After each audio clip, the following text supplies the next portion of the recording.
salve família Coxa Branca, estamos começando mais uma edição da TV Coxanautas. Hoje repercutindo as duas últimas vitórias do Curitiba, uma em São Paulo contra o São Paulo no Morumbi, 2-1, e no final de semana 2-0 em cima da Chapecoense. Repercutimos esses dois belos resultados com Marcelo Carneiro e Ricardo Honório. Uma frase para definir o programa de hoje. O que são duas vitórias? Qual é o peso da vitória? Como tira, né, o peso das nossas costas aí. É verdade. Da alegria pra gente. Ricardo Honório. O Curitiba de Marcelo Oliveira, um time mais confiante e seguro. Tudo isso na edição de hoje da TV Coxanautas. Um instante só, nós já voltamos.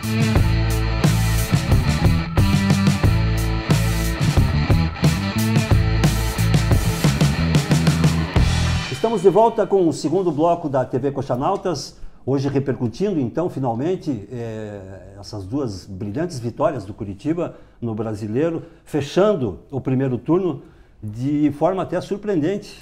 Não eram todos os coxas que acreditavam num final de primeiro turno desta forma. Marcelo Carneiro e Ricardo Honório, eu lembro que nas edições anteriores a gente falava que o Curitiba precisava escolher que tipo de campeonato ia disputar. Se era o campeonato da disputa lá pelas últimas vagas, né, na classificação final, na ZR, seria um time que ia brigar para a classificação da Sul-Americana, ou era um time que ainda tinha condições de brigar pela Libertadores. Conseguimos terminar o primeiro turno melhor do que a gente esperava, né? Melhor do que a gente esperava ultimamente. O que houve, o que aconteceu? O efeito Marcelo Oliveira? Primeiro de tudo, eu acho que a irregularidade que esse time teve no primeiro turno, nessas 19 partidas, nos faz, primeiro, escapar do rebaixamento. A previsão é que com 47 pontos as equipes estejam livres. Esse número pode até diminuir dependendo da sequência do campeonato. Então acho que hoje o Curitiba, antes de pensar em Libertadores ou mesmo Sul-Americana, ele tem que fazer os 22 pontos, o quanto antes. Esse é o primeiro campeonato do Curitiba, hoje, tem que se preocupar em não cair. Não era o que a gente pensou no início do campeonato, quando estava indo bem, né? Quando o time começou muito bem. A gente achou que ia brigar pela Libertadores. Né? Hoje, a primeira coisa a se pensar é isso, fazer os 22 pontos, escapar do rebaixamento e aí sim brigar com mais tranquilidade. O Marcelo Oliveira já deu outra cara para esse time. O time está jogando, a defesa está bem mais postada. Né? Até o Luizão ontem fez uma partida, não digo totalmente segura, porque na minha opinião não é um zagueiro seguro, mas também não comprometeu. Né? O Márcio já subiu de produção novamente. É aquilo que você falava, né? O Márcio precisa de um zagueiro que dê segurança a ele. Né? Isso você falava no último programa. Mas em relação à defesa, o principal para mim é a segurança do lado direito hoje. Até a entrada do Léo, ou mesmo a saída do Pachequinho... O Léo contra a Chapecoense foi bem melhor, né? Sim. O Curitiba tinha muita dificuldade do lado direito, deixava muito espaço do lado direito. Ontem não. Ontem o Léo praticamente tomou conta da posição. É um cara que veio com uma expectativa enorme da minha parte.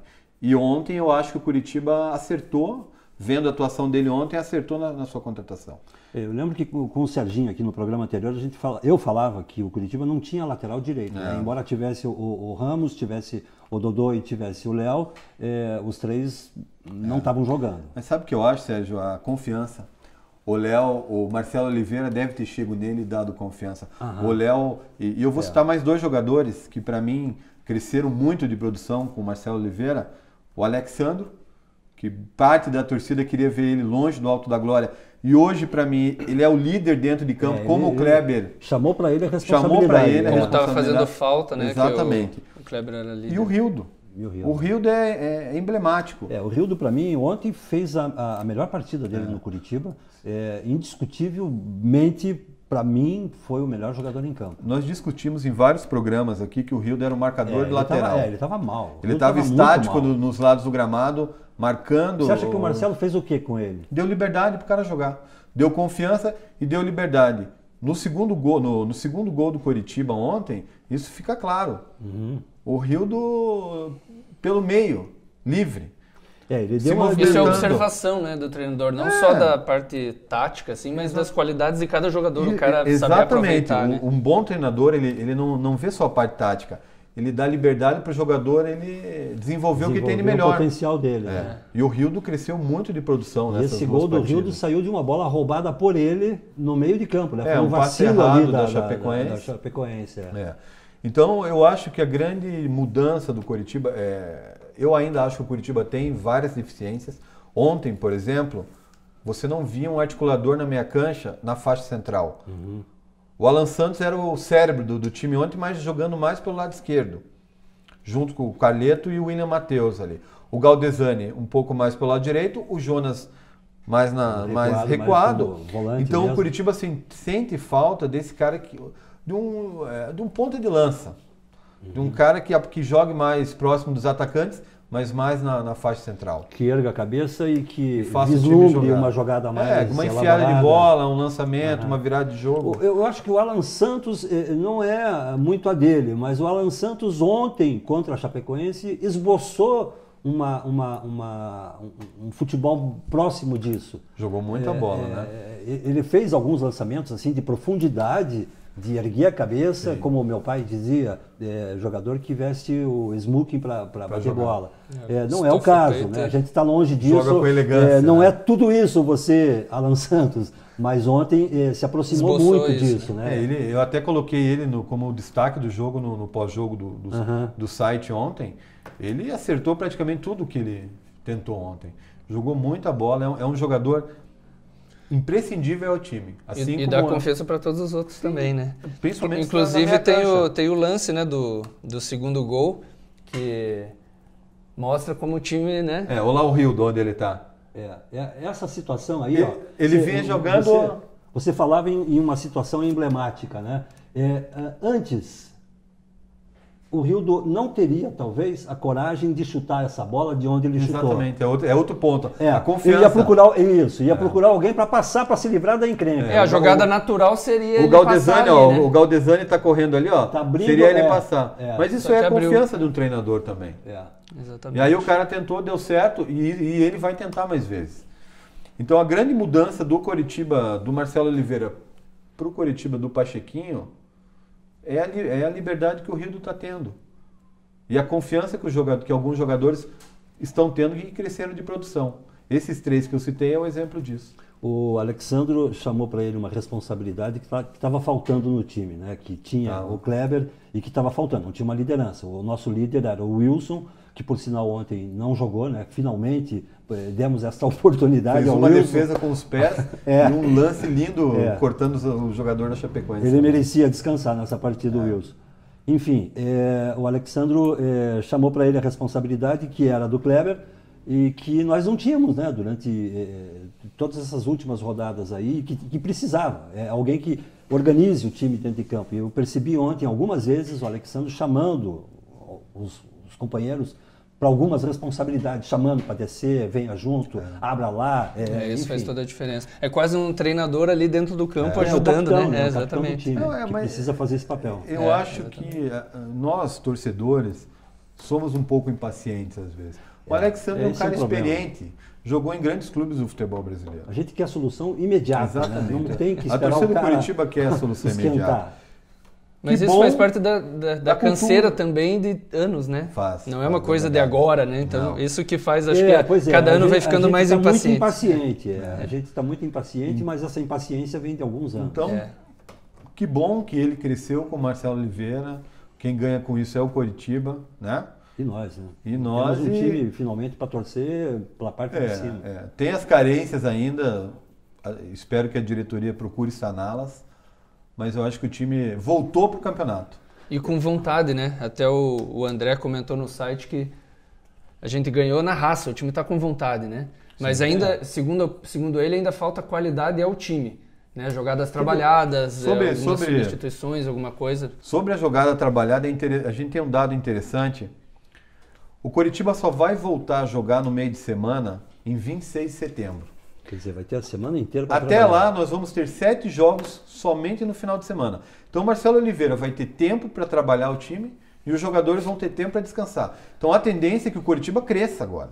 Pois é, mas porque está na mão do Marcelo Oliveira. Porque antes, se a gente refrescar a memória, A gente vai lembrar que nos iludimos dizendo que o Curitiba era o único time dos grandes que não estava disputando Copa do Brasil, que não tinha Libertadores, Exatamente. que tinha só o brasileiro. A gente se decepcionou no meio do caminho. Agora, quem sabe com o Marcelo, porque é o Marcelo Oliveira, e a gente precisa respeitar esse nome, né? Por isso que eu disse, e repito, que antes nós temos que nos preocupar em fazer os 22 pontos para escapar do rebaixamento. Esse time, ele tem que reconquistar a confiança da torcida. E essas próximas rodadas serão fundamentais. O Curitiba pega o Atlético Goianiense fora, tem condições de ganhar. Depois o Santos Depois fora, Santos, né? E Vitória em casa. O Santos vai estar provavelmente brigando por Libertadores ainda, tomara, né? Então o Curitiba tem Vitória em casa, Palmeiras fora, Botafogo em casa e depois o Bahia. Antes do Palmeiras tem o clássico com o Atlético também na Baixada. Então são 4 jogos muito importantes. Desses 4 jogos, acredito que o Curitiba tenha totais condições de somar 10 pontos. 3 vitórias e um empate aí não seria um absurdo. Então esse começo de segundo turno vai definir muito o que o Curitiba vai fazer pela frente. Até o final. Né? Antes da gente encerrar esse segundo bloco, um número que você me chamava a atenção, que eu não tinha percebido em relação ao Jonas. Eu saí do estádio ontem com a convicção de que se tivesse que eleger um jogador que tenha se destoado no meio do grupo ontem, eu diria que o Jonas não foi o grande jogador do Curitiba na tarde lá de domingo contra a Chapecoense. Aí você me chamou a atenção para um número que eu não tinha percebido. Ele estava mal na distribuição, ele armou uns 2 ou 3 contra-ataques para a Chapecoense, numa distribuição de bola meio rápida lá, mas na roubada de bola, ele é rei, né? O Jonas é um dos maiores ladrões de bola do Campeonato Brasileiro. Ele tem eu 48 roubadas de bola em 17 jogos. Eu vou fazer uma comparação para ficar mais claro. O Gabriel, o volante do Corinthians, né, que alguns já citam como jogador de seleção brasileira, é um guri que tem muita qualidade, mas o Gabriel roubou 36 bolas em 18 jogos. Então, se a gente for olhar a função de volante, que não é óbvio, que somente destruir... Mas o Jonas está na frente. Principalmente tem que destruir. Agora o Jonas vai ter tempo para aprimorar o passe. Cabe ao Marcelo Oliveira fazer isso. Ok. Nós voltamos com mais Curitiba no terceiro bloco da TV Coxanautas.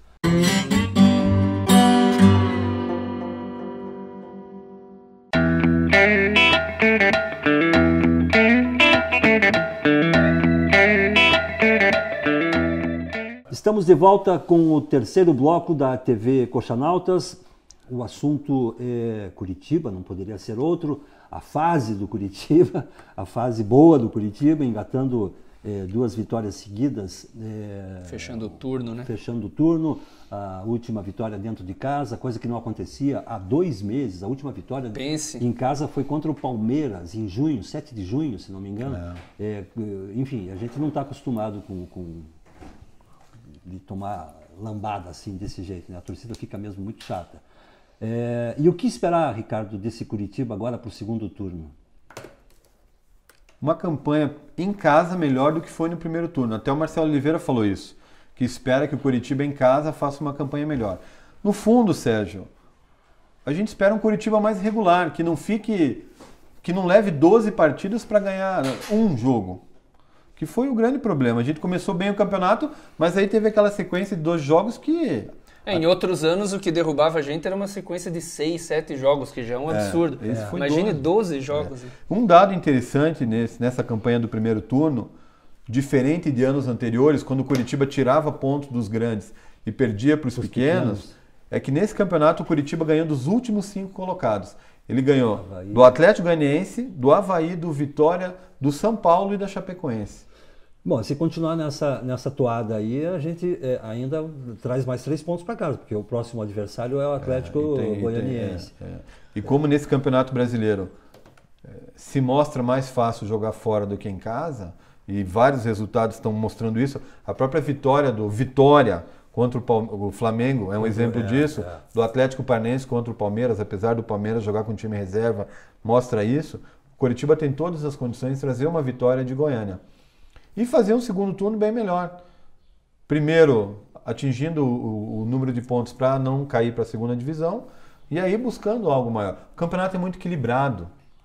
Esse ano especialmente, assim, que eu tenho visto na tabela, tem alguns times que estão melhores ali, mas a distância parece que cada ano está diminuindo entre o quinto, sexto lugar e o 15º, 16º ali. Esse ano, com exceção do Corinthians, que desandou, né? Eu lembro de uma o Corinthians entrevista e o Grêmio, do Grêmio também Gaúcho, escapou. que ele dizia que o Corinthians em algum momento ia começar a cair, o Corinthians vai cair, ele estava secando mesmo o Corinthians, e o Corinthians parece que não vai cair, não. Eu acho que não.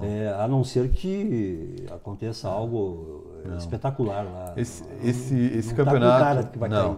Esse campeonato está tão equilibrado que, apesar dessa sequência ruim do Coritiba, o Coritiba voltou a estar a apenas 3 pontos da zona da Libertadores e já abriu uma margem aí de 6 pontos da zona do rebaixamento. Exatamente. Então é um campeonato que só vai se definir realmente no final, porque Tá muito equilibrado. Tá muito equilibrado. Até o Thiago comentou no site que a gente terminou o primeiro turno com o melhor desempenho dos últimos anos, se a gente for levantar, verdade, né? Então, agora ele conta as vitórias que Isso faltam é aí muito para... curioso, né? O Curitiba, se você...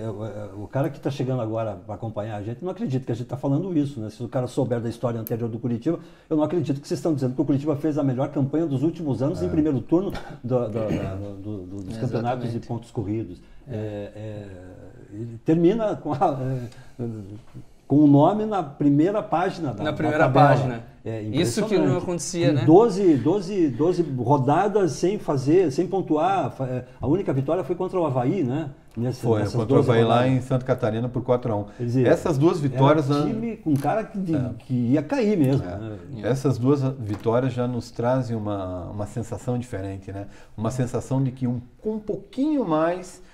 com reforços, esse time pode crescer. Era a confiança que estava faltando. Né? Exatamente. Eu vejo isso até às vezes pelo clima, né, dos comentários no site, e até alguns torcedores que são às vezes um pouco críticos, né, que é o Celso e o J. César, os dois estão otimistas agora para esse segundo turno. Então, pelo clima assim da torcida, a gente vê como essas duas vitórias fizeram, né? São 6 pontos, né? Que a gente estava comentando nos programas anteriores, como o peso que uma vitória tem, né? Então é impressionante. Muda o nosso humor mesmo. Eles até falam desses dois jogadores que estão sendo cogitados. Esse Hernando, por exemplo. E o Marquinhos. O Hernando, a gente até falava no programa passado que o Curitiba tem que aproveitar mais a base, no caso da zaga. Só que na questão do Hernando é diferente para mim. O Hernando é um zagueiro que em 2012, 2013, ele foi um dos destaques do Campeonato Brasileiro com a camisa do Goiás, o que levou a ser contratado pelo Inter. E em 3 anos de Inter, ele fez mais de 150 jogos pelo time gaúcho. É um zagueiro canhoto, muito bom jogador. Seria um jogador que viria para assumir a titularidade. Ele tá vindo, a proposta é uma troca pelo Dodô? Não foi dito oficialmente isso. Mas é o que está se falando por aí, né? Mas não sei se é isso. E o Marquinhos é um bom jogador também. Em que condições o Marquinhos viria? É um empréstimo. O Marquinhos pertence ao Inter. Não vai ninguém pro Não, Sport. deve ser uma negociação casada, porque o Marquinhos também pertence ao Inter. Ele está emprestado para o Sport. O Marquinhos é um meia que surgiu no Vitória, de muito boa técnica. É um bom jogador. Rápido, já passou por Palmeiras, Cruzeiro, Flamengo, Internacional. Só que tem um problema, ele convive com lesões. Não se sabe das condições físicas que ele chega. Escaldado, né? Mas é um bom jogador também. Para mim seriam 2 bons reforços, principalmente o Hernando, que chegaria e assumiria a vaga de titular na zaga facilmente. No lugar do... Hoje formaria a dupla com o Márcio, né? Tem que ver em que condições o Erley vai voltar. Hernando e Márcio. Carneiro, você tem mais notícias aí do site, né? Tenho. Eu primeiro queria fazer uma alusão aí aos comentários que a gente está recebendo no YouTube também, né? E o pessoal está gostando do programa, o pessoal está comentando que a gente está fazendo um papel que às vezes eles sentem falta da imprensa, né? Porque a imprensa não faz um papel que a gente faz, que é falar do Curitiba e trazendo esse lado torcedor, né? Então a gente fica meio que misturado, a gente traz a informação, mas a gente traz a opinião do torcedor também. A imprensa torce, mas torce para o time adversário, né? Exatamente, não, muitas vezes. Em partes, assim. E daí o pessoal está elogiando os vídeos, falando da qualidade do programa, e até surgiu, né, a sugestão que a gente já tinha pensado de trazer os colunistas para participar, então Próximo programa a gente já vai ter convidado novamente. A ideia é sempre trazer convidados aqui para o programa, até para o pessoal não enjoar só nós três falando, né? Para ter mais, sempre uma opinião, né? O Serginho veio aí, como agregou né, o programa anterior. Até sugiro aí, quem estiver assistindo, assista o programa do Serginho, porque o cara dá uma aula de futebol para a gente, né? E no site, a novidade aí dessa semana são as notificações. Se você não quer ficar sem ser avisado quando tiver uma notícia nova, né? Assim que a gente colocar uma notícia nova, o site já pode te notificar no teu computador. Então, você entrando no site, ele vai perguntar para você se você dá permissão, e você dando a permissão ali, sempre que tiver uma notícia nova, ele vai notificar você. Então, a gente tá aí com já mais de 600 pessoas, né, recebendo essas notícias aí sempre que aparece. Então, isso em 2, 3 dias, então é bem legal. O bem programa legal, é feito pro torcedor, né? De torcedor para torcedor. A gente mesmo assiste o programa e... e debate depois, acertamos aqui, erramos ali, o programa ficou bom, o programa ficou ruim. Eu só quero fazer uma correção, o Hernando, zagueiro, não é destro, tá?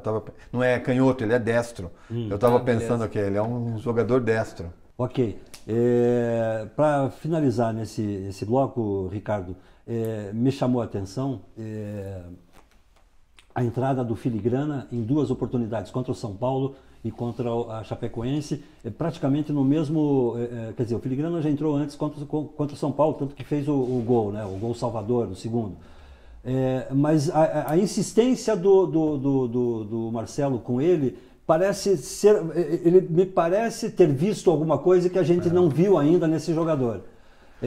Seria isso? Um amigo... Ou eu estou querendo ver coisa onde não tem? Não, o próprio... algumas vezes que eu conversei com o Márcio Goiano, ele já tinha me falado que o Filigrana é um jogador que treina muito bem. Então ele deve estar treinando muito bem, entrou bem contra o São Paulo, ontem também não comprometeu. É a questão da confiança, de repente ele pode vir a ser um jogador útil. Ele se solta, né? É a questão da confiança. Deve estar treinando bem, deve ser isso. E o famoso alemão, que ainda não jogou, né? O que será que ele vai fazer com esse alemão quando o alemão estiver no ponto? Vai ganhar sua chance, pelo que ele falou, não está em condições físicas ideais ainda, mas eu acredito que o Marcelo vá testá-lo também e vamos ver o que o alemão tem para nos dar, né? Ok, a edição de hoje fica por aqui, então. Não, tem mais uma coisinha que a gente, até era bom o Marcelo falar, que é mais uma novidade do site, da gente trazer a live direto do Couto Pereira. É verdade. Isso foi muito bem lembrado. Nós temos uma cartomante um profeta aí, né? Não, o pessoal está chamando de profeta porque a gente publicou uma live aí antes do último jogo, e o Honório, né, lá do Couto Pereira. O cara acertou o placar do jogo, rapaz. Coxanautas ao vivo aqui do Couto Pereira. Você tem os números da próxima cena? Eu tenho, mas não posso falar. Quero ficar rico sozinho. Hoje. O retorno do zagueiro Luizão, a zaga, no lugar do Romércio. O retorno do William Matheus, a lateral esquerda. E a colocação do Thiago Carleto na meia cancha, no lugar do Ian Sassi. O atacante Alexandro permanece no comando de ataque. Coxanautas aposta que o Curitiba ganha de 2-0. E você? Então. A ideia, na verdade, é a gente sempre... Isso aí é óbvio, foi uma sorte de principiante. Não, é claro que eu vou te perguntar, me faça um prognóstico pro resto do campeonato. Não, para a próxima rodada já tá bom. A ideia é a gente sempre estar trazendo ao torcedor do Curitiba e novidades, do Coxanautas, as novidades. E as lives é uma delas. A gente começou a fazer com os bastidores aqui do programa, agora foi para o estádio e vamos fazer mais, né? Isso aí. Para encerrar o programa de hoje, me faça um prognóstico aí para Curitiba e Atlético Mineiro, então. Vamos ver. Atlético Goianiense. 3-1 para Curitiba. 3-1 para Curitiba. Com direito a careta lá no Serra Dourada. Eu vou ficar com uns 2-0. Carneiro, aposta aí um resultado. Eu vou ficar com 2-0 também. 2-0 placar. O programa de hoje tem ainda o 4º bloco, que será encerrado na pequena área do nosso chefe Renato de Barba. Hoje tem uma surpresa.